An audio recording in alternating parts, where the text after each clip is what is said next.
كانوا طلب رجال الامن من او طلب الفائز من رجال الامن تفريق الجماهير المتجمعه واللي اغلقت بوابه المواقف الرئيسيه للاستاد محمد بن فهد. انضم معي فواز القرني حارس نادي الاتحاد. نقول لك اول شيء هارد لك تعادل، قدمت مباراه جيده في الشوط الاول لكن الشوط الثاني انعكس الحال في الاتحاد. اول شيء بسم الله الرحمن الرحيم، ثاني شيء اقول هارد لك للجماهير الاتحاديه، هارد لك لنا احنا كلاعبين.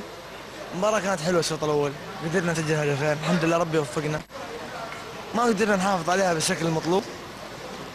تقبلنا هدفين تعادل، جاء فينا هدف الثالث وقدرنا نعدل النتيجه. صارت مشاكل كذا بس الحمد لله انها عدت على خير ان شاء الله، وقدرنا ان احنا نلعب وقدرنا انه صراحه انا اهني فريق النهضه، نادي النهضه. يعني نادي صراحه ما عنده اليأس، ما عنده اللي قدر يعني يسجل الهدف الثالث والرابع. اقول له صراحه مبروك على التعادل، مبروك. طيب اتحدث معك عن ركلتي جزاء، نجحت في واحده وسجلت فيك واحده. الحمد لله ربي وفقني في الاولى على حسب التوقعات، يعني هي توقعات.